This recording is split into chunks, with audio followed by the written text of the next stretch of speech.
episode 8 of the Retro Inc. podcast. I'm Andy, and with me today is myself, Adam, and welcome to the show. Today we'll be covering the E3 Gaming Conference, so much more.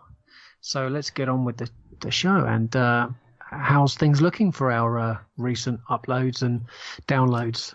A little bit of insight for everyone. As they are our faithful listeners, things have gone swimmingly well this week. In fact, it's given me a nice little smile every time I open my phone and keep seeing download numbers increasing. New downloads, a nice distribution. We've got people all over the world now: Australia, Canada, America, UK. So I feel accomplished this week, mate. And I hope you feel the same, because that's nice to see those numbers. I'll be very happy when we get someone from Wakanda listening. I presume forever. But yeah, no, isn't it wonderful news? It's really great, isn't it? It is really good news. We've had another 5-star review on iTunes. We had a 5-star review on the Facebook this week. We've had a lot of feedback from people on from somebody on Podbean that gives us a lot of comments on our shows. Nice bit of feedback every week. Yeah, I'd like to give everyone a shout out, but I don't have the information to hand at the moment. I know that the iTunes review was very short and sweet, along the lines of 5 stars. You know, great show, guys. Keep it up. 10 out of 10. So, you know, fantastic. Thank you very much. I think it was Ginge180 put that on there.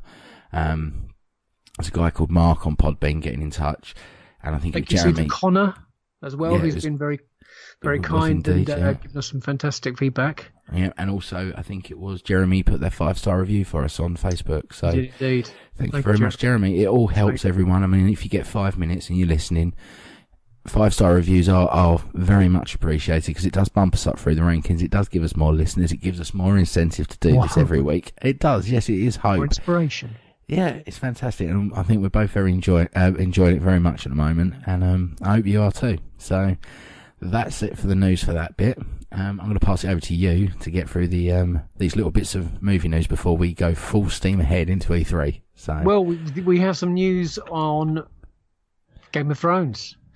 George Martin has revealed that one of the 4 other Game of Thrones prequels are dead, but another could be greenlit, and this is very exciting because winter is coming, and if HBO and George R. Martin have their way, it might just never end. It's already common knowledge that less than a week after the news broke that Jane Goldman's concept for a Game of Thrones prequel got a pilot order from HBO. Announced by the premium cable network as a new series based on a story written by Goldman and Martin himself, the Song of Ice and Fire author has now taken to his endearingly articulated blog on a live journal to explain that it's really Jane Goldman's series and may not be the only Game of Thrones prequel to be airing on HBO in the coming years. So if you've been following on with the news that we should be getting something very interesting coming, it started off with 4 and eventually went to 5 prequels, but George Martin said that the various prequel series that HBO has in development, it's announced that well over a year ago that HBO was developing a different approach to Game of Thrones spin-offs and different treatments from a variety of writers. Martin went in to elaborate that while one of his products is dead, at least one of the others could still become a pilot and a series alongside Jane Goldman's Age of Heroes spin-off. Really exciting news, mate. Yeah, very much so. Looking forward to it. Any more Game of Thrones is good Game of Thrones as far as I'm concerned. Yeah, absolutely. Especially at this point where we've been waiting the best part of a year and a half for anything, and we've still got another long way to go before we get the final series. But like I say, I think this gives us a bit of encouragement. I think this is the perfect time to release this news to the fans, because it gives us a bit of something to hang on to, a bit of something to get excited for, because there's a bit of fatigue now setting in for people like myself, where I'm waiting for this final part. But this reinvigorates your love for the series, doesn't it? It gives you something that we to get excited for. And during this time now, between now and next year, we'll have other news trickling out that keep us on our toes, and hopefully overshadow any news that might slip through that nobody wants to hear. Yeah. Well, George Martin went on to really extend the success in getting Goldman's treatment first before cameras goes to Goldman herself. For fans of the genre, this is surprising, as she's written arguably the best X-Men film, X-Men First Class. the best Neil Gaiman adaptation, Stardust, and the best Bond movie, minus the Bond, of course, of the decade, Kingsman, The Secret Service, which is a fantastic film. Basically, George Martin says that all of the news stories about the pilot being greenlit are slapping my own picture up there next to Jane's, which is very flattering, but also a little misleading. I've consulted with all of the writers on all of the successor shows, and several of them have visited me in Santa Fe for long days of discussion, and we've gone back and forth in email, text and telephone, so I've definitely been involved, but really the accolades here should go to Jane Goldman, as she's been an absolute thrill to work with, and my God, what a talent. She's indeed. And we've got this series forthcoming. When is that expected to drop? This last series? This last series, I believe, is next. If it's anything to go by on the last series, it'll be July. So it'll be later in the year, stuff, isn't it? I believe they've already finished filming. That's the thing. But obviously, there's a lot of post-production to go into this. They're going to be longer episodes. Stuff, didn't you, to go back for? Yeah, there's a lot to do with this. Obviously, the budget is going to be a lot higher for the final series as well. So those effects. It's going to be full on as well. I mean, imagine we're going to have a full series of what feels like finales here. Game of Thrones doesn't do things by halves, and especially in the last series, I think we're going to see something quite spectacular. I am excited about this new series because what it looks like is it's set 1,000 years before. So we're not going to get essentially the Game of Thrones we know and love right now, which I think will be helpful to the series because there's only so many tropes you can tread before you are just rehashing storylines and ideas. And this leaves me with a little bit of excitement because of where they can potentially go with this. There's a lot of stories to be told, and they're starting off right back before any of what we know. So it doesn't leave much room for fan service with regards to characters. I don't know anyone in Game of Thrones that's over 1,000 years old, so we're not going to see any cameos. Doing the Star Wars route of Dr. Esvan, isn't it? Yeah, we're not going to get any of that sort of fan service in there. So yeah, I mean, rock on. Can't wait for all of this. Interesting to see what kind of what the background of these characters are going to be, and certainly what weapons they're going to have. I mean, there could have been a complete sort of wipeout of everything, and what Game of Thrones is really starting again, if you like. Yeah. I mean, it could be Game of Stones, where they're just chucking stones at each other for 1,000 years before swords and horses and everything else. But very exciting news. Yeah. In other news, we've got Ben Affleck once again rumoured to be leaving Batman role. Ben Affleck's days as Batman may have come to an end, with a new rumour suggesting that Warner Brothers is on the lookout for a new Dark Knight. Now, we've heard this news before, so it's nothing particularly new. But there's been a few more days of behind-the-scenes shuffles at DC, with news that Jeff Johns has also left his role as Chief Executive Officer, overseeing the DC movies. So instead, he's going to be writing and producing the up-and-coming Green Lantern Corps film, opting to head the coalface rather than the boardroom. This may in turn have a knock-on effect for Ben Affleck too. He's rumoured to be departing his Batman role ahead of Matt Reeves' upcoming movie, The Batman. Conflicting reports that suggest that Affleck wants to remain Batman for another film or two. But now, the deadline is posited that those changes behind the scenes at DC and Warner Brothers are going to mean that changes in front of the camera are abound too, really. A new actor is obviously likely to take over the role of Batman ahead of Reeves' movie, which may too mean that Justice League will be the swan song for Affleck. It's all rumour, of course, at the moment, but once that's been building for a while now, that rumour, and as we hear more, we'll let you know on that one. Right. There we go. Shame. Yeah, never mind. Another Batman bites the dust. Shame, because he was bloody good, mate. He was. Seen him briefly, but he pretty much played the Dark Knight, which is Frank Miller's Batman pretty well, I think. He's a big fan.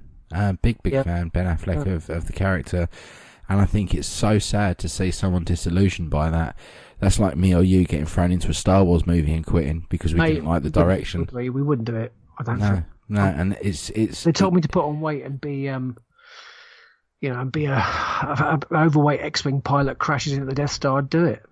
That's my role as Porkins. Okay, that yours? You're not having that one. That's fine. I'll be Jabba. It's all right.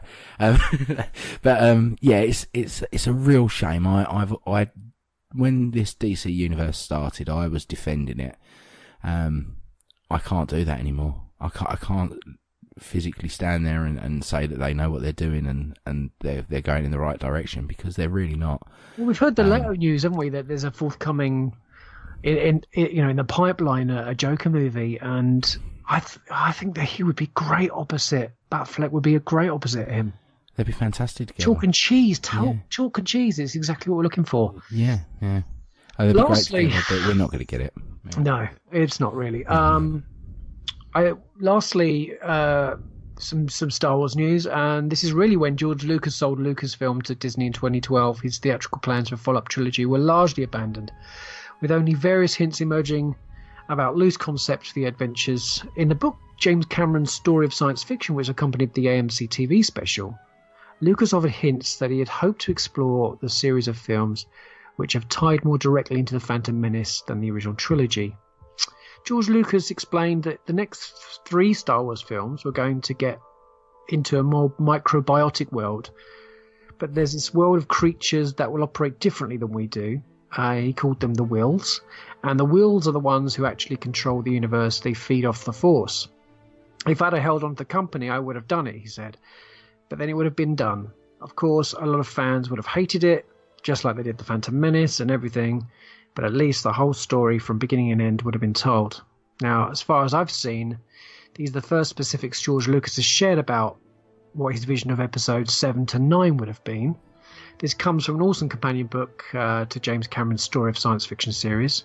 And in this book, Lucas describes the next 3 Star Wars films as going into this microbiotic world, which is, all about those midi-chlorians, mate, and more, to be honest, isn't it? But fans will immediately recognise Lucas's terminology and significance of the Wills through the filmmaker ultimately abandoned early concepts and converted the ideas into the Force. Rogue One, of course, featured references to the Wills, as Chirrut was described as being a former guardian of the Wills who protected the Temple of the Kyber. Original versions of the first Star Wars even used the title Journal of the Wills before a more action-orientated title was chosen. But George Lucas continued with, if I'd have held the company, I could have done it, and then it would have been done. And a lot more fans would have hated it. But, I don't think every fan hates Phantom Menace, mate, do you? I mean... No, I said it's a grower for me. I loved it when it came out because I was young. And then I went through the dark times where I poo-pooed it and I didn't want to know. And then over the last, I'd say, 2 or 3 years, I've started to really enjoy it. There are still things I don't like about it. But given the fact that this movie has a phenomenal set piece with the pod race, the best lightsaber fight in the whole of the series, without a shadow of a doubt. Now, I was actually listening to a podcast earlier, I believe it might have been TSW, and I think it was Brad that said about how it needed less Dooku in Attack of the Clones and more Maul. Yeah. And it actually got me thinking, and I think Brad has hit the nail on the head for me, that the thing that I was missing out of those films is the constant. Yes, the constant. It's with the OT, we had Luke training against his father and the Emperor was in charge. We didn't have that with this. We had this whole mishmash of people that were running the show and becoming his...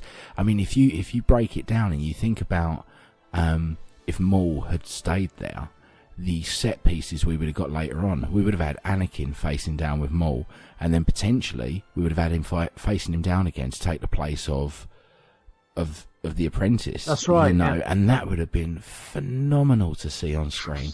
And this is where I got. So I'm trying to make the point of Lucas, of he needs to step away from Star Wars and stop doing things. Yeah. Like I said before, there's nothing wrong with Lucas. I love the guy to bits. He's brought me something in my life that brings me so much joy, and millions of others. But he doesn't know how to execute it. And I think, and I hate saying this, I think he makes a lot of it up. I don't think these ideas are ever there, and I think he has them after the fact and decides to share these ideas. the midichlorians, so what? It's something I look at and think, yeah, it's just a way of measuring someone's force potential. It's not necessarily, it's like me and going a hepatitis check. They'll tell me the levels that are in my blood. That's all it is. It's not, it's not something that needs to be frowned upon. It's just something that doesn't need to be touched upon any further. I don't want to see George Lucas's sequel trilogy because I'm really happy with the one we've got. So it's one of those. George Lucas can sit there and tell us all he was going to do with Star Wars. Well, if he loved it that much, he wouldn't have sold it. That's true enough. So it's one of those. This isn't the first time that a book has shed light on the filmmaker's original plans. The Art of Star Wars, The Last Jedi, also featured references to his initial plans, and the overall trajectory hadn't entirely been fleshed out, though Lucas originally conceived Episode 9, I think, as a story featuring an older Luke or Episode 8 actually, serving an older Luke as a mentor for a character named Kira in a location that resembled Acto. When J.J. Abrams came on board to direct The Force Awakens, he didn't completely abandon those narrative beats, but rather pushed at the arc to the second film in the trilogy, whilst his film focused on the absence and the ultimate pursuit of Luke. Many elements of Lucas's original plans are still unknown and likely never to be learned them all in detail, as he wouldn't want fans to compare the path of the new trilogy to his prior ideas. Prior to The Phantom Menace, a Jedi or a Sith connections to the Force were considered a mystical component of the character. There was a scene in which Qui-Gon Jinn tests Anakin Skywalker's midichlorian count, added a bit of physiology to the explanation of his abilities. This left some fans disappointed, as it removed an air of mystery from the future Vader. Lucas's comments clearly showed that he aimed to bring the concept of those creatures full circle, though it appears his audiences will never quite get to see the cynical storyline, sadly. It was a fan eye that had grown accustomed to that, what resulted in the departure from this beloved saga. Lucas said, "Why would I want to make any more when everybody yells at you all the time and says what a terrible person you are?" Despite the lack of Lucas's direct involvement, the sequel trilogy will conclude when Episode 9 hits the theatres on December the 20th, 2019. Booyah. Andy, do you wish the new trilogy would have stuck as being, as Lucas described, as microbiotic? Not at all, mate. I love where we're going with it. I'm you know how I see it. I'm like you. We're the optimists in the fandom. I'm not going to sit there. I had my reservations with Solo. I didn't sit there and slag everyone off or make people quit Instagram because I didn't like certain aspects of a movie. I give it time and attention, and I find the bits I do enjoy about it. Solo's now jumped up in my ranks. The Last Jedi, there are bits in that movie that I just think are bonkers, but there are bits in that movie that I think are just delightful to see. Luke's story, I wouldn't have gone that way myself, but that's how somebody's told it, and do you know what? Maybe that's a good thing, because I'm not expecting. I'm not getting what I expect, and that's a good thing. I'm not sitting there watching a movie going, well, I've seen that, or I know what's going to happen here. I'll sit there and watch it, and I'm just like, it throws you for a loop. I come out of The Last Jedi, and I was like, I've got to see that again to really understand what the hell I've just seen. And, I watched it again. I was like, yeah, okay, I can get over these bits that, like Floating Layer. Carrie Poppins, I didn't like it at the time. It really pulled me out of the movie. I watched it the second time. It didn't take me from left field. I still didn't enjoy it, but it didn't take me out of the movie the second time because I knew it was coming. There are things that are out of their control, like I'm going to miss Carrie. I want her in every film, but we're not going to get that. And what happened with Luke? It's what happened with Luke. You can't expect Mark Hamill to be in one of these movies now, jumping around wielding a lightsaber. It's not going to happen. He'd take the role of old Ben, and that's essentially what we're going to get. I don't think this is the end of Luke. We'll see Luke in these other films. We're going to get all these things we want. And, people moaned about Rian Johnson. He's going back to JJ now. Mm-hmm. And JJ made one of the best Star Wars films we've had in the last 40 years. Right? George Lucas, on the other hand, made the best Star Wars film he made was 40 years ago. So I don't need to see George Lucas's visions. I want to see other people taking this into directions that we don't know. And if there's some bad ones along the way, hey ho, like, we've already got 10 films that we can sit and enjoy. I think we're not stupid enough to realise that, to be a Jedi, you've got to have a high midichlorian count. Not obviously as high as what Anakin's was, but you've got to have a high midichlorian count. It was explained in the first film. Mate, I went to see Phantom Menace 9 times at the cinema before I got the video. Nice. Because I wanted to see the pod race. I wanted to see the Maul fight. I wanted to see, I wanted to see the film. Jar Jar was irritating. 3PO is irritating.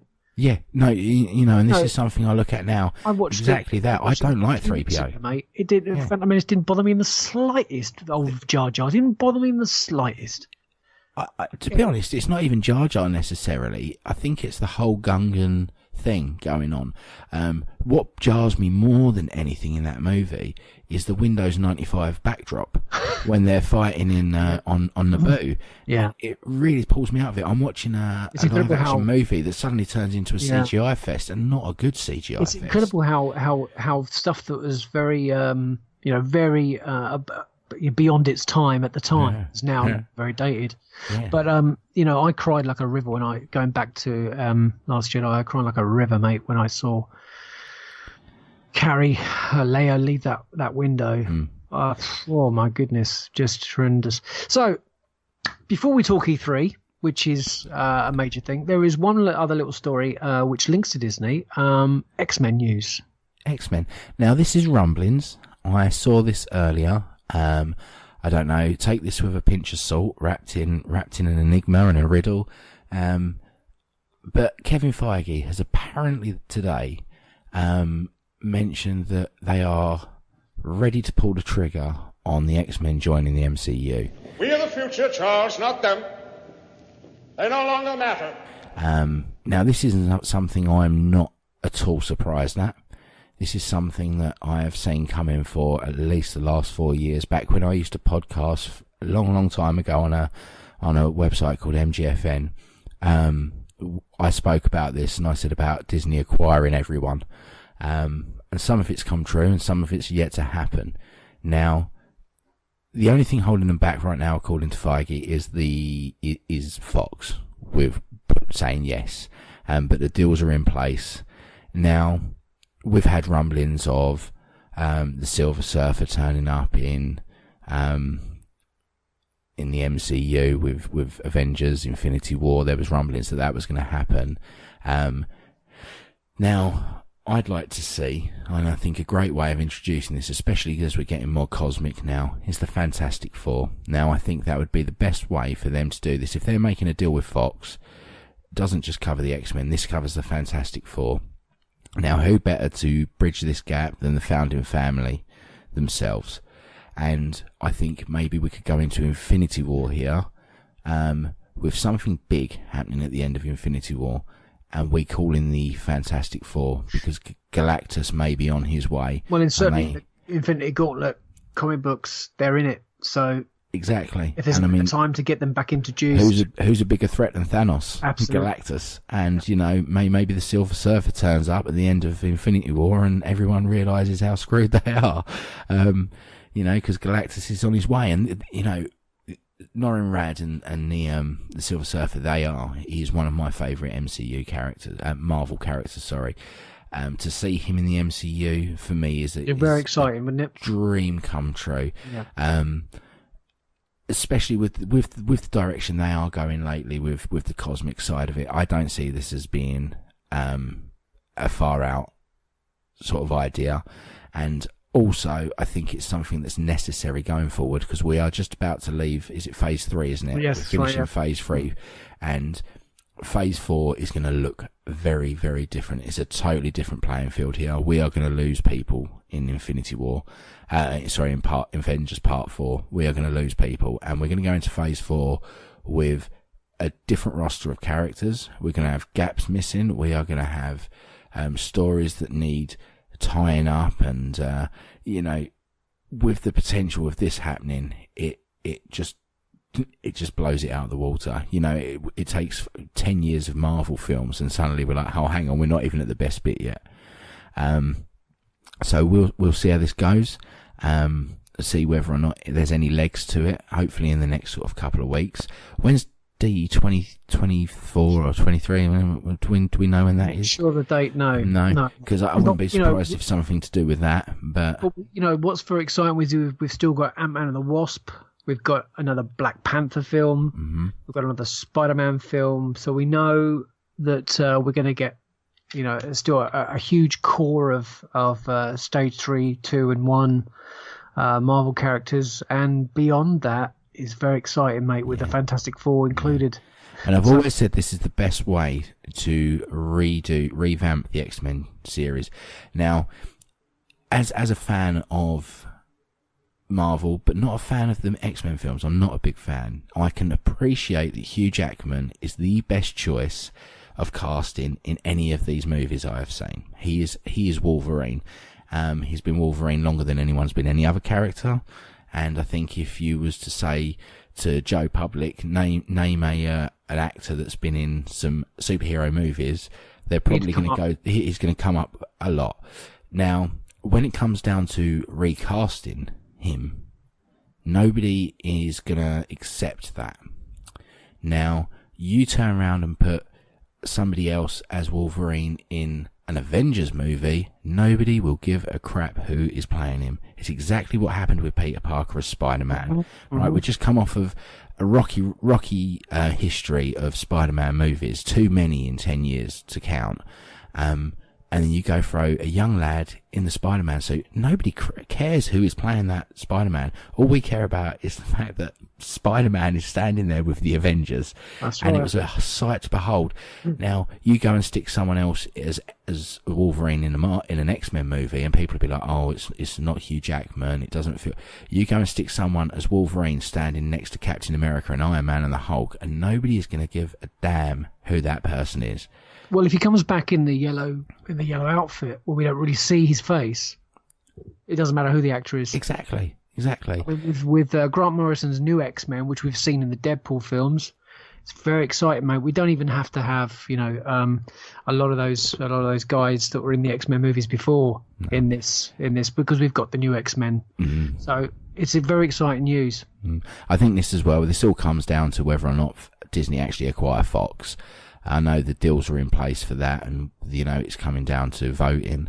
But regardless, Fox has bought a lot of characters. Yeah. So the ones that are going to be buying back is going to be very exciting to see who it was that that list. I did have that list once upon a time of who it was that they actually bought, and there was characters in there I never heard of.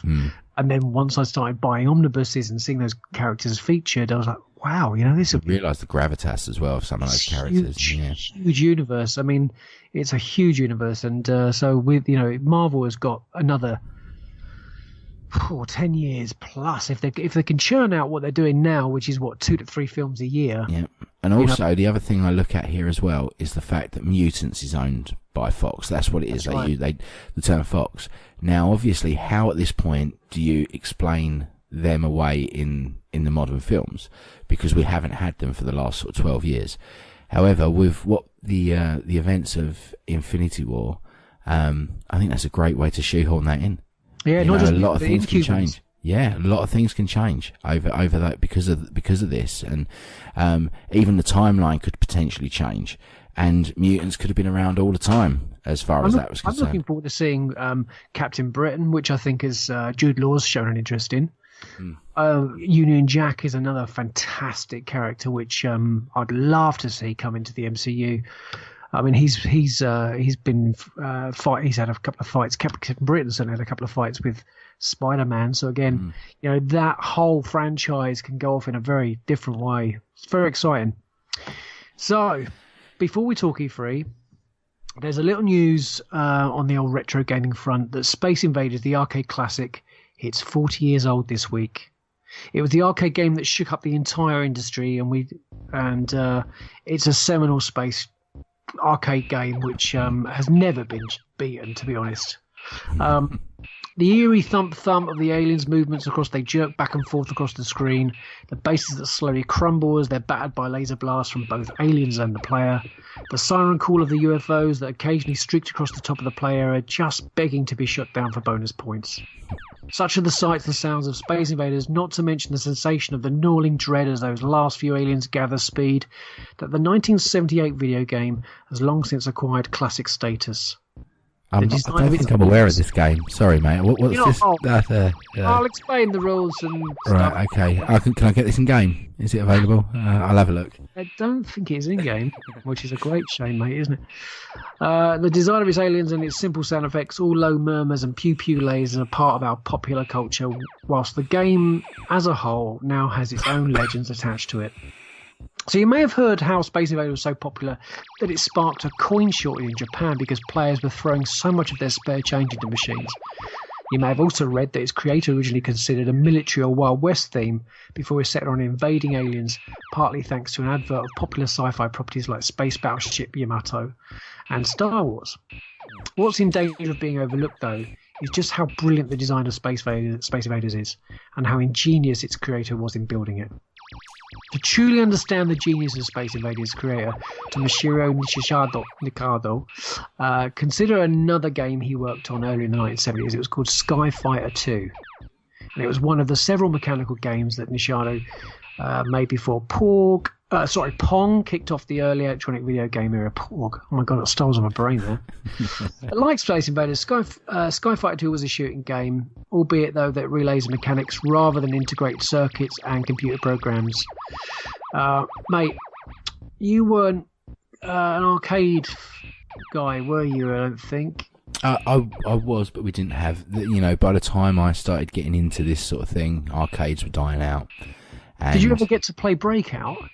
Breakout, is that the paddle with the ball? Yeah. Yeah. That was initially and partly inspired Nishikado to create Space Invaders. He sort of thought, well, what if he wandered the blocks at the top of the screen, moved and fired back at the player, and the player had to shoot them rather than hit them indirectly by deflecting a ball. Oh, that's cool. So this at least provided the kernel for Space Invaders concept. But before that, he had to develop a game's hardware from scratch. But back then, there was no pre-built computers on which he could simply write the game's code.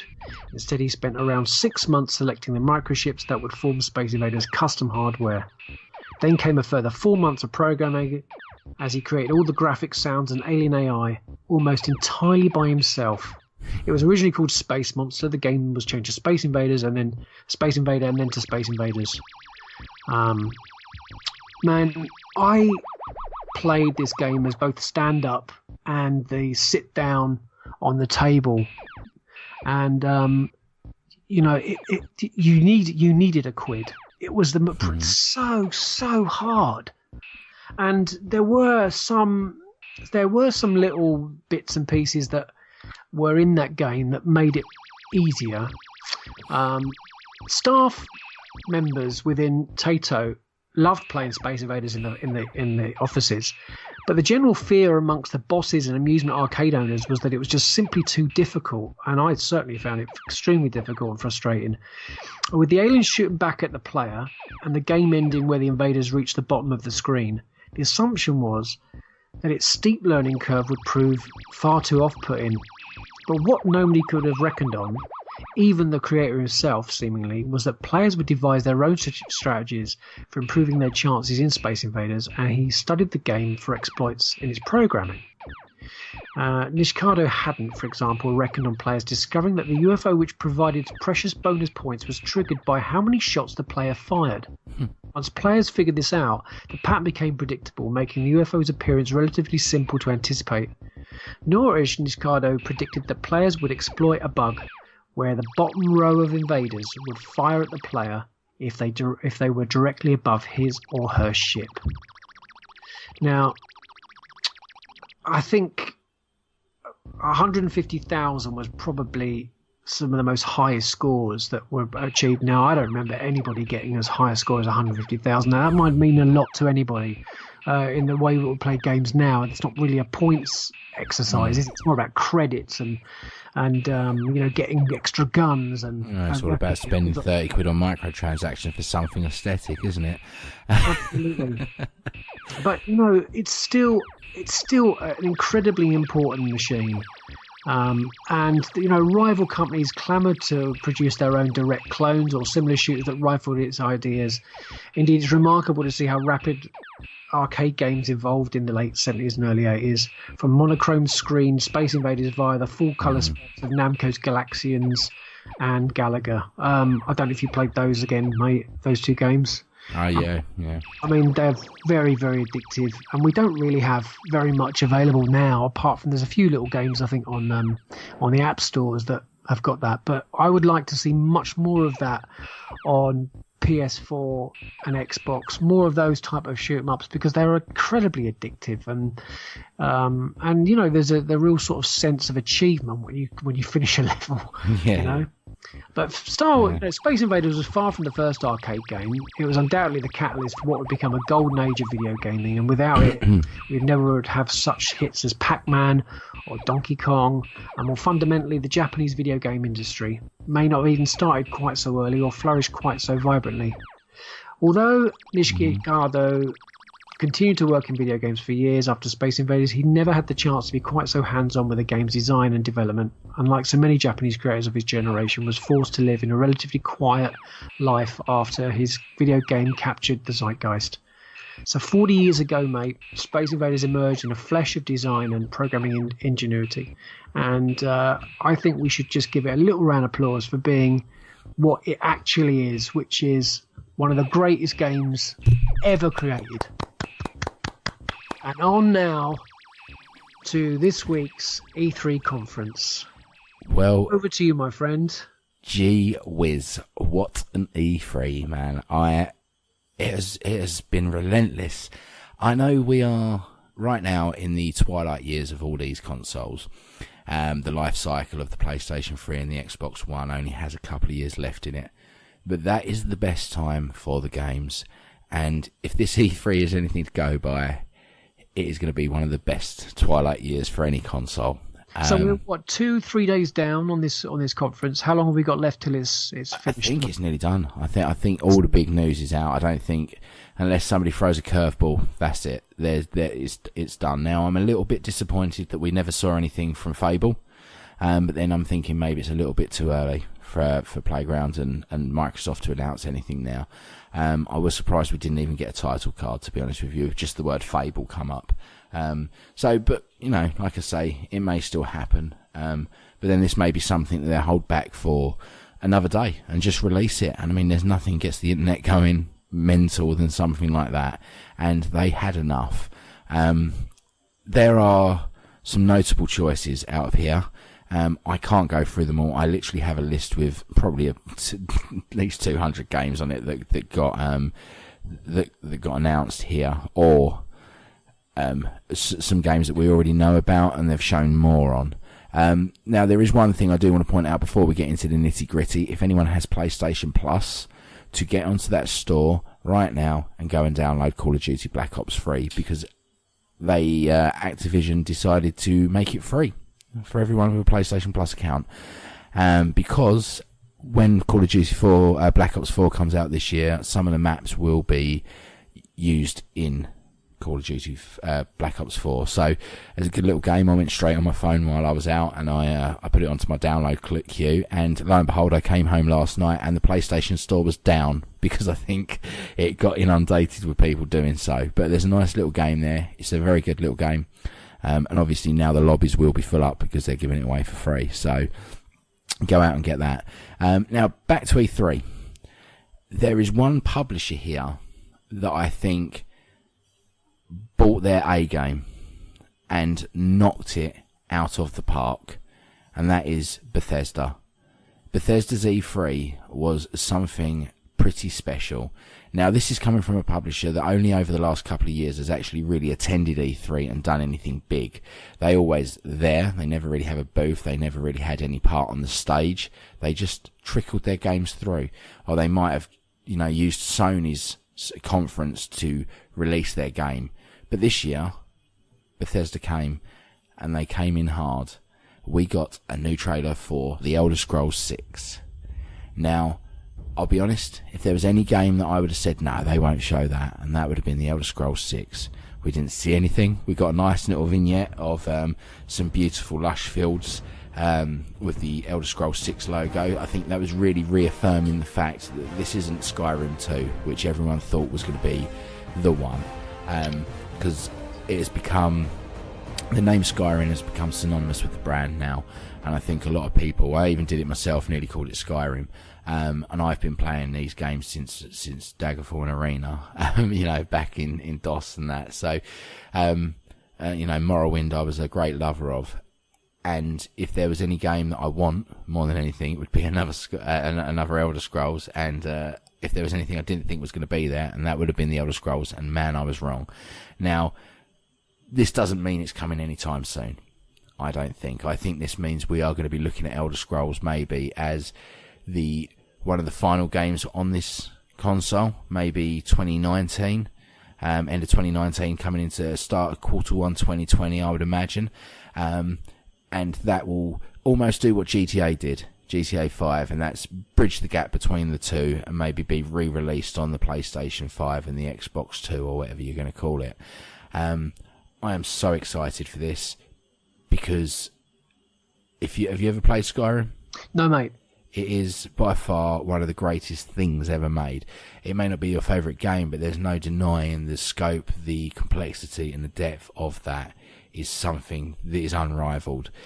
When it comes down to publishers, Bethesda are my go-to, and the E3 they had, I mean, we spoke about some of this the other day, and I wasn't excited about some of these games, the ideas of them and rehashing things, and they do this and they totally make me do a 180 on my words, because we also got, in the same year as we get an Elder Scrolls 6 announcement, we get Fallout 76, and this We've seen some gameplay footage of this, haven't we? We have seen some gameplay footage of this, and it's very, very different.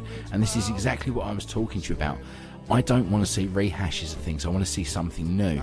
Now, when Fallout 76 first got announced, I thought it was going to be pretty much a online battle royale type of game. It's not. What I'm looking at here, I think, is we are looking at a cooperative or single player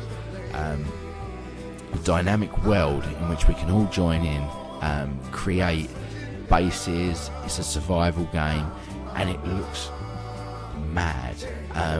This nuking your enemies on a map, the teamwork aspect of it. I can't wait to get online with some of my friends in some power armor and go cause some havoc in the wasteland. It looks a lot more full on. I think we're going to have waves of ghouls and things. There's no super mutants, I don't think, because by the looks of the timeline, this is actually set before the scientist who did the super mutant experiments. So this is going to be a very basic wasteland. I'm looking forward to it. I'm really, really looking forward to this. I wasn't before, and I kind of really looking forward to see what they bring next. There was more from Bethesda. I'm just trying to scratch my head as to what they were off the top of my head. Well, let's move away from Bethesda and actually go to BioWare, who do have some ties with Bethesda. Obviously, they usually pick up their sequel games and things, and that is Anthem. Mate, no, you are very much looking forward to this. This is a game that is very, very exciting. So Anthem is a shared world action RPG where players can delve into a vast world teemed with amazing technology and forgotten treasures. The world is also filled with savage beasts and ruthless marauders, where freelancers are called to defeat the forces plotting to conquer humanity.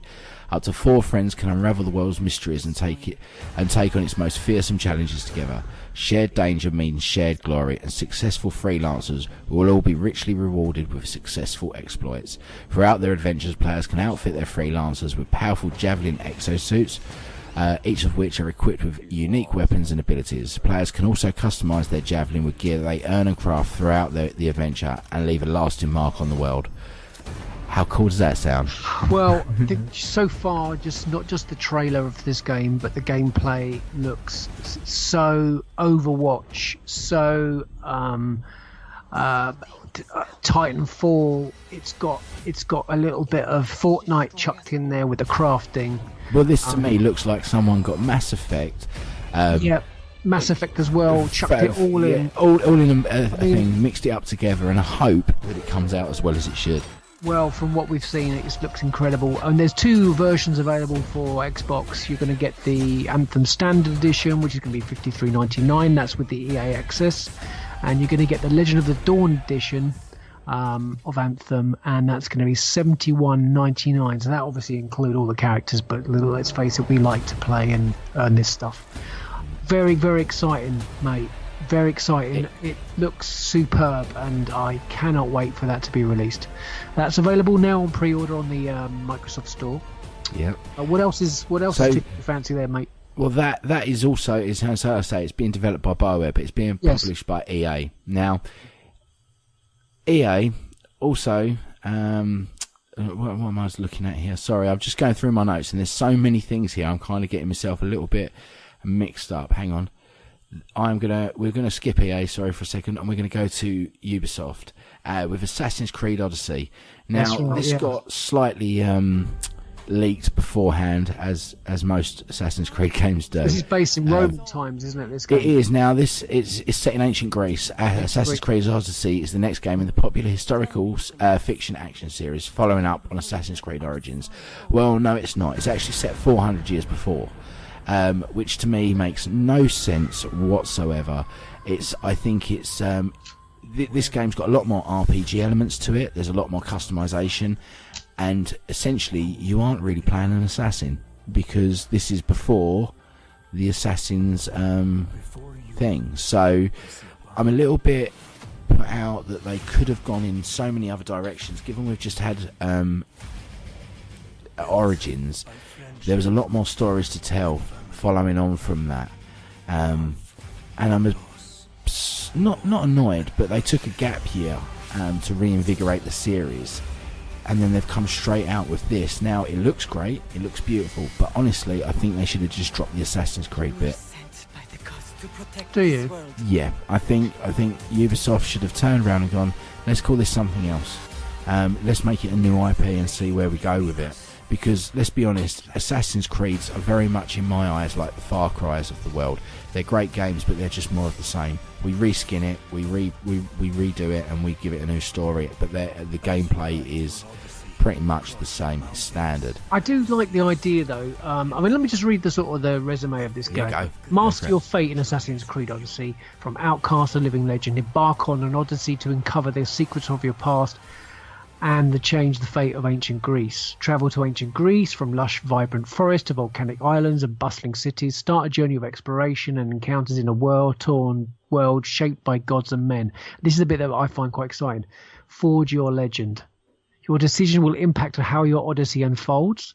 Play through multiple endings thanks to the new dialogue system and the choices you make. Customize your gear, ship, and special abilities to become a legend. Demonstrate your warrior's abilities in large-scale epic battles between Athens and Sparta, featuring hundreds of soldiers or ram, and cleave your way through the entire fleets in naval battles across the Aegean Sea. It sounds pretty epic, mate. I look forward to seeing some more gameplay from that. Yeah. Like I say, it's not that I'm against it. I just think they should have rebranded it. That's my only thing with it. I think the Assassin's Creed IP has either run its course or needs something. Where they rebooted it last year, they needed to carry on from there, and they've gone back again. They needed to go forward. Well, I think what's crazy as well is that what they've done is they're releasing 4 editions of this game. So you have the standard edition at $54.99. You have the deluxe edition at $62.99. You have the next edition, which is the gold edition, at $79.99, and then you have the ultimate Assassin's Creed Odyssey at $87.99. Madness. That's a lot of money to get the whole thing. This is Sparta. Whereas what EA are doing with DICE for Battlefield 5 is they're releasing the deluxe edition at $71.99 and the standard at $53.99, and there's no more DLCs. Once you've got it, it's like that's it. It's all in, which is encompassing everything for the fans, really, because we're kind of sick of having to, pay more all the time. So it's a little bit of give and take going on there. What else is news? Well, I mean, where to carry on here, because it is absolutely ridiculous the year we had. It is. I mean, like I say, it's getting to that point where the old and new are just coming out in swaths of gaming now, and it's going to be a hard couple of years to keep up, and it's going to be hard on our wallets. But we did see more from Beyond Good and Evil 2 from Ubisoft while we're talking about them. Now, have you seen the trailer for this? Yes, I have. How beautiful is that? Stunning. I mean, this is something now we've been waiting for how many years is it?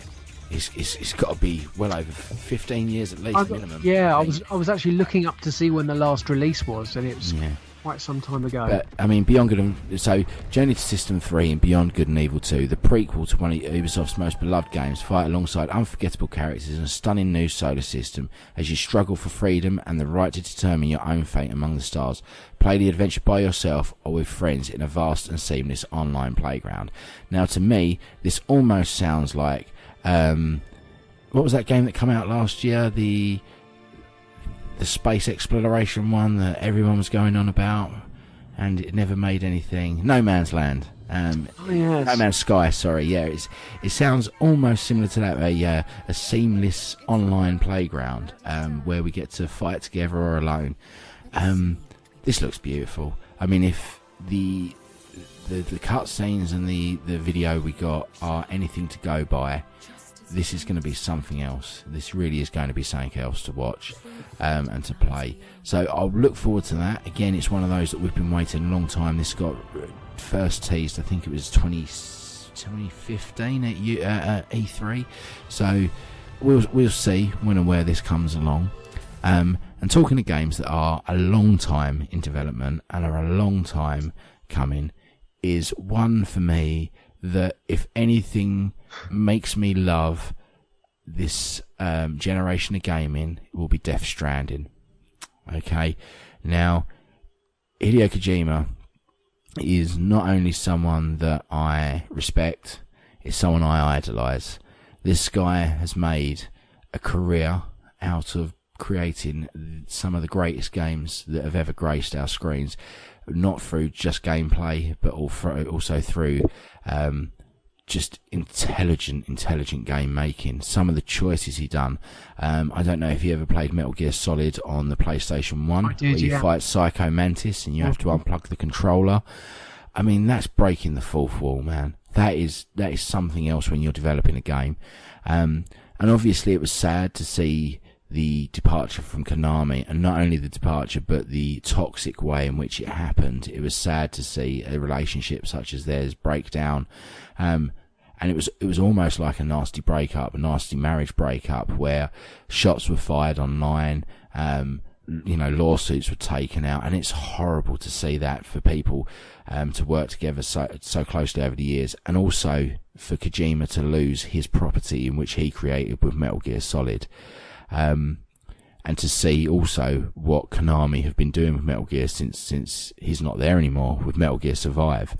So we're talking next year, the release of this game, are we? Death Stranding, I wouldn't be surprised personally if this is a release title for next gen. Right, great. This is something we may have seen some gameplay footage now, but this is nowhere near release.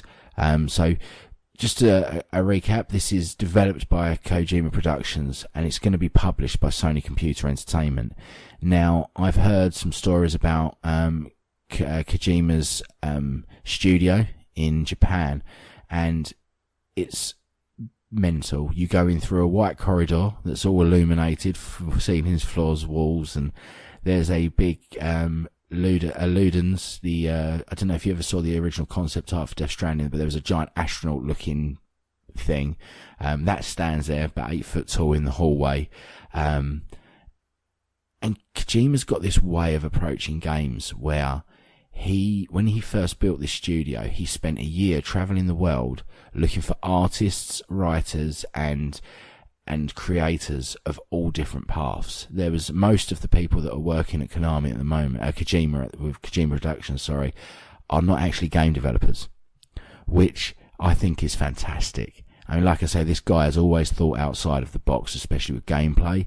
And now he's looking at using directors and writers from different avenues and different mediums, and he's using them for his games. And what we've got so far from Death Stranding looks beautiful. I mean, this stars Norman Reedus in the first project from Hideo Kojima's independent Kojima production studio following his departure from Konami.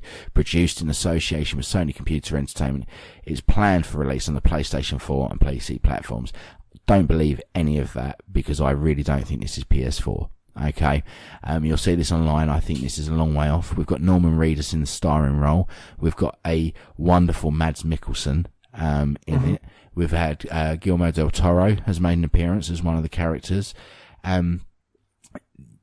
That is some big guns there. It is indeed. And I don't know if you follow them on Instagram, but Kojima is as wonderful as he is nutty, and apparently the three of them are very close friends now, and I would love to go for a drink with Norman Reedus, Hideo Kojima and Mads Mikkelsen. I can't think of a better trio, yourself included, mate, obviously. Thank you very much. But this, I don't know if you've seen some of the gameplay for this now. Not enough. Have you seen any of the trailers that we got so far? Yeah, I've with been the baby and the everything that's been coming out for Microsoft and Xbox.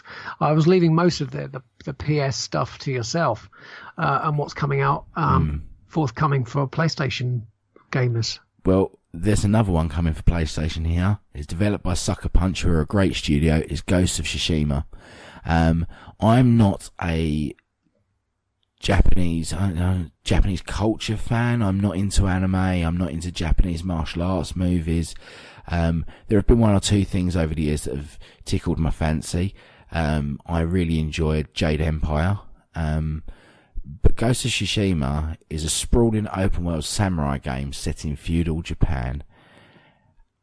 The words sprawling open world game is enough for me to get me interested.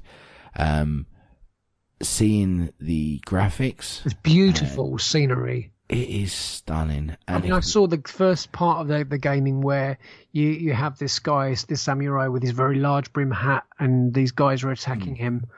Plenty of blood, lovely movement, but the way the trees and everything else was moving in the background was so realistic and beautiful. I mean, stunning artwork.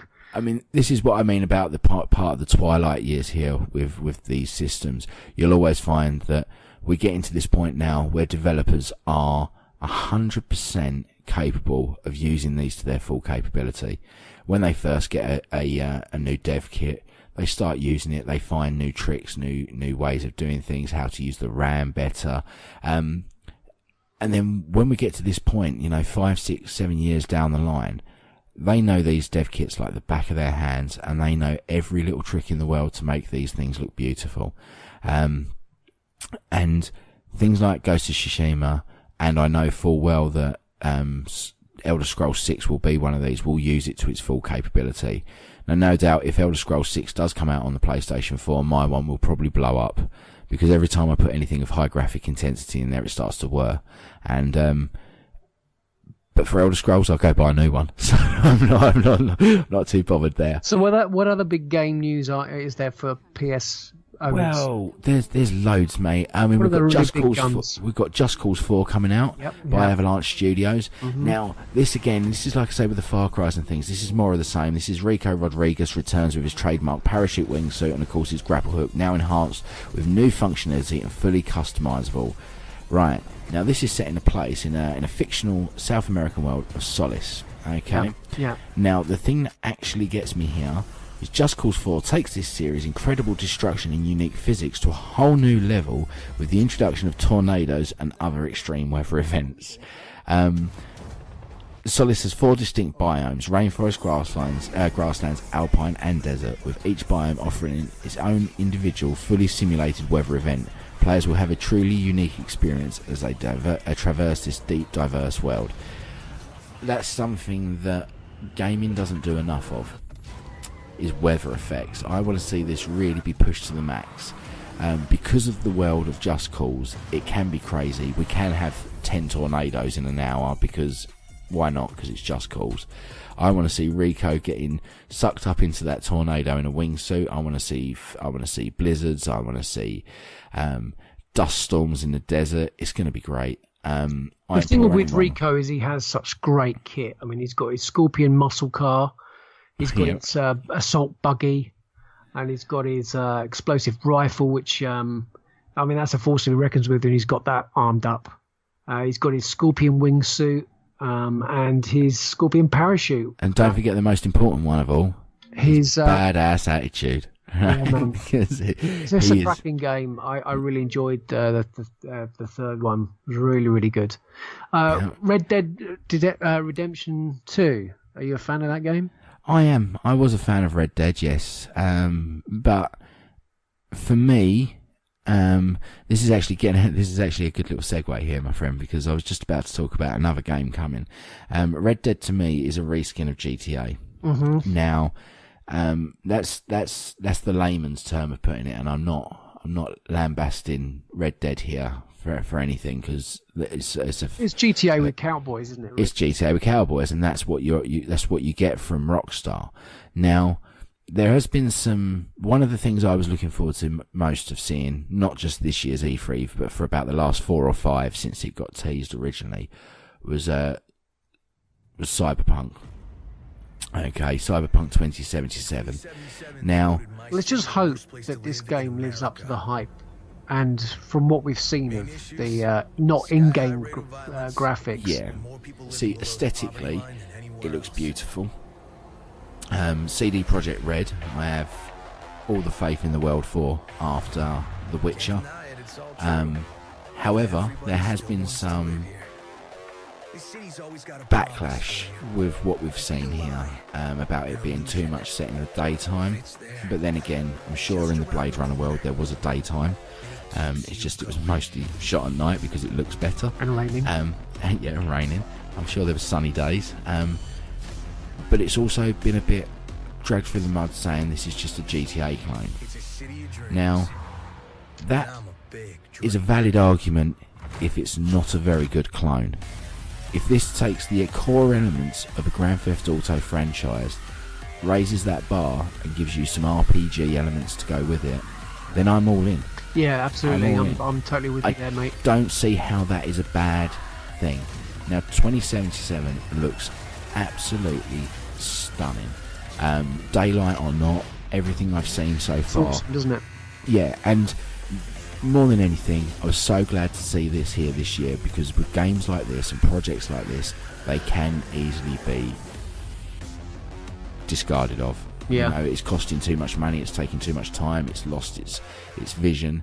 This says to me that CD Projekt Red have been keeping this under their belts because they have wanted to work hard on it, and they've wanted to work long on it and make sure it is the game that it needs to be. I think they understand the way social media works and the way fans work, that they couldn't come out and bring out something subpar, because no matter what they do, they are going to get critiqued on it. And they brought out something that is being critiqued, but still hasn't been torn apart. Now, there are people like ourselves who stay optimistic. We look at this and we think, fantastic, I'm all in. But we'll see. We'll see more of what comes from them in the near future. But all I can say is these games that I've been talking about are the ones that I think people should keep an eye on. I think they're the ones that we need to look at and think, this is what's going to define this console generation, especially for PlayStation. And this will bring me on to the last one I'll talk about here. There is so many games I could easily go through with you. A big shout out to Starfield, actually, before we get into the last one, which was the other Bethesda announcement. They said they'd been working on an IP, a brand new IP that was going to be bigger and better than anything they'd ever made before. And we got a small teaser for Starfield, but there is nothing else there. There is nothing else. What I saw of it, I think it's going to be a sci-fi epic sprawling across multiple, maybe galaxies. And if we're using this tech to its full potential, there is room for something special there, especially with Bethesda behind the helm. But the last one I want to talk about, to give you at least a chance to get in, is The Last of Us Part 2. I don't know if you've ever played The Last of Us. You're not a PlayStation guy, are you? No, you mate. No. There are games that are games. You know, you put a game in and you play it and you enjoy the story. There are games out there that you want the narrative, that you can sit there happily, Heavy Rain, Beyond Two Souls, and you know, it's a push a button when you need to push a button to enjoy the narrative. You know, they're the games that you give to older family members that don't really play games. You go, look, watch this. You don't have to play it necessarily. Hit X when X comes on the screen. You make a decision. And then there are games like The Last of Us, which transcend the need for a film. They transcend gaming. They are something special. The Last of Us is worthy of all its accolades. It's worthy of so many more that it didn't get. This is where I start to think to myself, there should be more rewards and more scope for understanding for people in the general public to see video games as a medium, as an artistic medium. The Last of Us is beautiful. There is no other way of describing that game. It's just beautiful. In the first 10 minutes of me playing it, I was crying my eyes out. I am pooping my pants within an hour of it, and I am taken through a journey, a complete emotional journey. And when they announced number 2, I thought to myself, is this more of the same? Is this just a rehash? Is this are they gonna start throwing loot boxes in, and we're gonna go down a dark path here with it? And I've seen the trailer, and it hit every note that it needed to hit. It breaks down barriers in gaming. It's good to see a gay relationship on screen, which we don't get enough of in gaming. It's tastefully done. I was even sitting there watching it going, this is really well done. There's a lot of people out there that are going, oh, this is just ridiculous. You know, the typical keyboard warriors that are saying it's just PC gone mad. Well, if you'd actually played the first one through, it's clearly stated that she's a lesbian from that because of relationships with other people. Now, sexuality aside, because I don't think that's an important thing to push on, I just think that the people out there that are causing a problem out of it need to bugger off. This looks gorgeous. The original teaser we got last year was enough to make me interested. Now, what I'm seeing here of the gameplay, the graphics, the style, the direction, this could, to me, I mean, I wouldn't be surprised if this is Game of the Year for next year. If it surpasses number 1, then we could potentially be on for one of the greatest games ever made as well.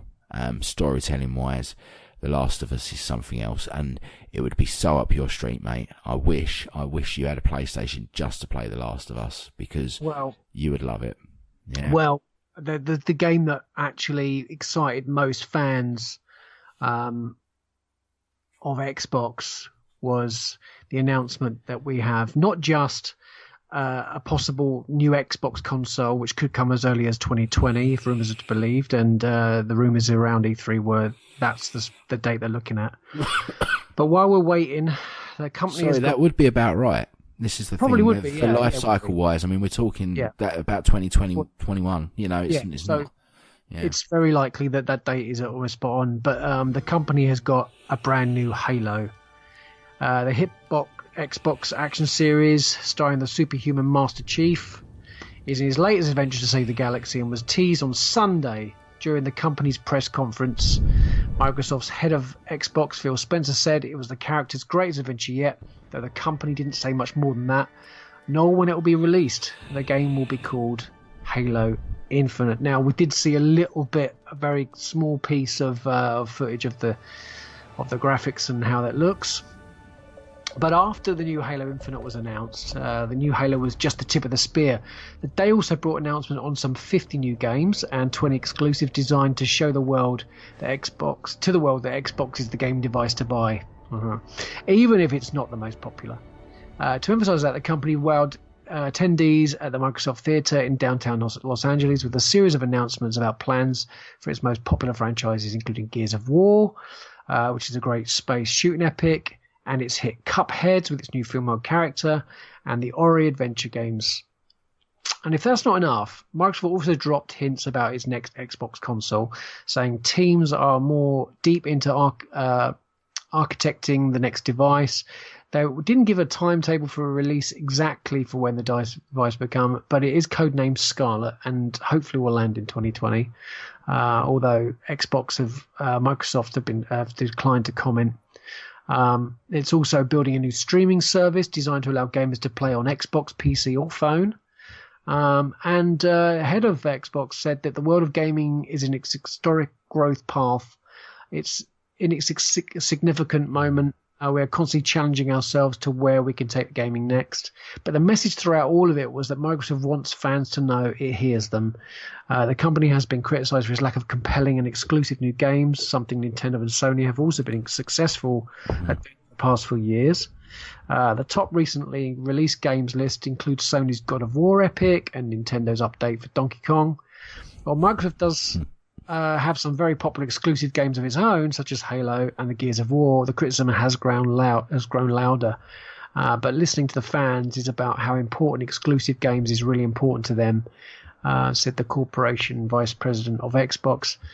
I think they're right there, mate. They're right yeah, there. Absolutely. PlayStation have owned it for the last few years with exclusives and first-party games, and this is, like I said to you, there's a reason I don't own an Xbox One or feel the need to buy one, is because there's been nothing for it. They changed that this year. I'm really pleased to hear that kind of news. It's very optimistic for us Xbox gamers. I mean, not only did Anthem look absolutely stunning for Xbox, Just Cause 4, saw a little bit of Red Dead Redemption 2. We saw Hitman 2 as well. We saw a little bit of Kingdom Hearts 3. We also saw a little bit of Assassin's Creed Odyssey on Xbox and Call of Duty Black Ops. How about that lovely little title that's coming out that's been announced that's, I think it's 20 odd years since the last one, or 30 years? Battletoads.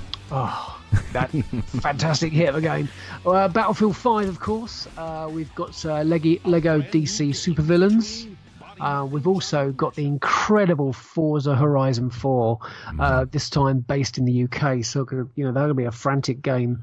Frantic, sitting in the South Circular traffic for 7 hours, not going anywhere. Yeah, I know that problem myself. There's a couple of little retro games as well being released too. Is Mega Man 11. We've got Spyro, Reignited Trilogy. Well, that looks good. That does. It doesn't look bad. I'm not a platform gamer, but these Crash Bandicoot games, remakes and that they're good. They're looking great. Well, there's the last one I'm going to mention. It might be up your street. We've got Shadow of the Tomb Raider, which is now out pre-order actually on Xbox. We've got a heap of new sports games. We've got FIFA 19 Champions Edition and the Ultimate Edition. So FIFA 19. You uploaded that video, didn't you, to the Facebook group?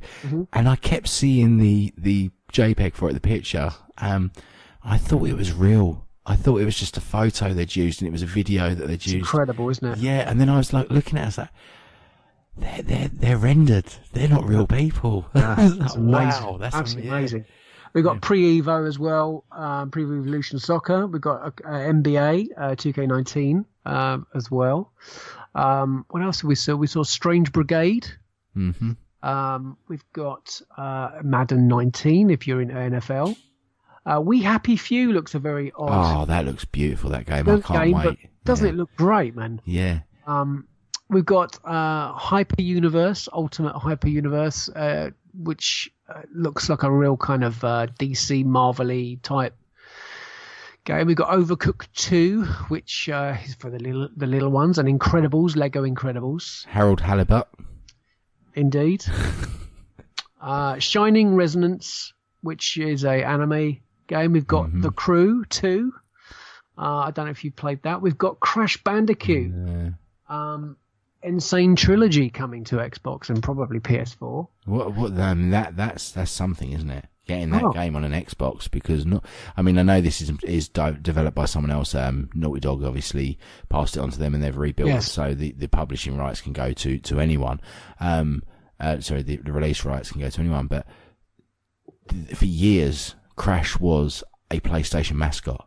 I knew something was coming because I was in Primark and I saw Crash Bandicoot T-shirts everywhere, and I thought, that's very strange. Like why are there so many Crash Bandicoot T-shirts? And maybe they're expecting this game to kick off. We've got The Awesome Adventures of Captain Spirit, which is I'm not quite sure what to make of that. We've got Le Tour de France 2018.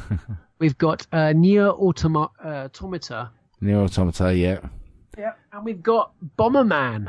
Yay! Yeah, I was just literally, believe it or not, before we started recording this, I was going through some of my PlayStation games, and I was just looking at my Mega Bomberman for my Mega Drive, and thinking about how much I need to get that in there and have a play of that. So, cool. I think the thing is that most of the teams at Microsoft, really tell their teams to focus on the gamer, and I've wanted some really, really good games that you could just put on and play. Fortnite, of course, is one of those games. We're going to see some more DLC and some more work going into that. Of course, we saw some more PUBG's Crackdown as well, didn't we? Here, Crackdown 3. Yeah, Crackdown 3.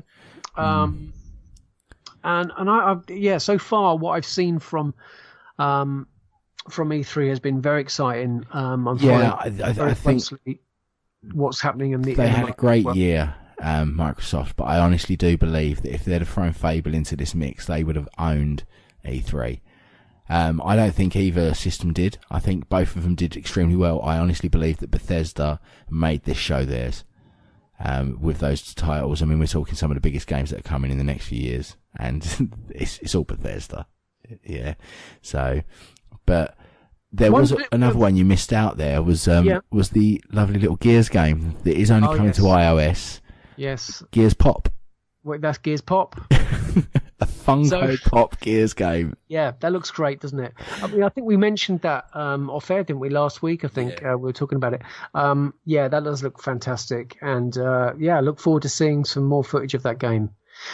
On the retro gaming news, for us UK guys, there is a store called Argos. And they're currently selling the Sega Mega Drive with 81 built-in games for a total of £49.99. Right, I'll be back in a minute, mate. I've just got to go do something online. On Argos, you said, was it? Did you? Now, there's two problems with this. Basically, it doesn't have an HDMI port. It uses the three, the red, yellow, white plugs, which you obviously can plug that into a SCART. Now, if you went on Amazon, you can find a SCART to HDMI. So it will fit your TV. Yeah. 81 classic games, mate. Is this 81. The one that has the slot as well for the so you can put a cartridge in it? I believe it does. Yeah, because I know that there's one that does. It does. It comes with Mortal Kombat. It comes with obviously with Sonic. 81 classic. Yeah. There are some good games in that list. I've seen it. 2 controllers, a nice little console for £50. So that's got to be a Christmas present to yourself, hasn't it? I think it has, and I think the bonus of this is because somebody like me who is a retro gamer, I have a Mega Drive, I have the games. It is a bugger to set up and play, because obviously you're going through the aerial, you have to tune it potentially. Whereas this, I can still play those games in their original format. It's not emulation thrown on a circuit board. I can play those proper games. But like you say, I can just plug it straight in through the coax or the SCART lead if need be. And if you want to spend an extra couple of quid, you go buy yourself the HDMI adapter. What an easy way of doing it. Yeah, this is made by Act Games, a company called Act Games. So you can find this on Amazon. I think it's a little bit more on Amazon. I've seen it sort of ranging from 49 in Argos to I think 59 and £69 on Amazon. So a great little it's a great retro price gaming as well. device, mate. Great price, isn't it? Yeah, I mean, especially after the NES and the SNES classics being, I understand why they're going for the hundreds of pounds, but it's a ridiculous price to pay for retro gaming console, because if you go to the right places, you could actually pick up one of those consoles for less money. Now, I know you've got to go out and buy those games for it, but let's be honest, what would you rather have, the original or an emulation? Well, with this device, you've got nothing more to buy. You plug this thing in, you've got 81 games at the, and they're top games too. There are some good games. I mean, there is like Mortal Kombat 1, 2 and 3, so... Yeah, that's right, yeah. However, they're all very good games, especially for that generation. You can see like I said about developers getting used to things and how well they grow over that series. So, but yeah, I mean, you've still got 77 games if you take those 3 off of that. So there we go. That's a great little retro gaming system for dads out there to buy their kids. And get them hooked on the good stuff. So that's a great roundup of E3. There are news for the week. So many others as well in there, but we can't go through this whole list. More news. Let's give a little shout out to Spider-Man. I mean that. Yeah, I think that's going to be one of those games that I think everybody's going to want to own. A huge open world Spider-Man game, and Star Wars: The Jedi Fallen Order as well. Which again, there's nothing. We have nothing on that. There was a little bit of news released again, literally whilst we were recording, but more news on that on our next podcast. All right. That's it for E3, I think, this year. I mean, I can't see him bringing out anything else. So. Well, if there's a few hours left to go, there may still be some surprise in store. So we'll cover that news. We can only hope. I've been Adam. And I've been Andy. Thanks for listening to Retro Inc. Podcast, Episode 8. We'll speak to you next time. Thanks for listening. Au revoir.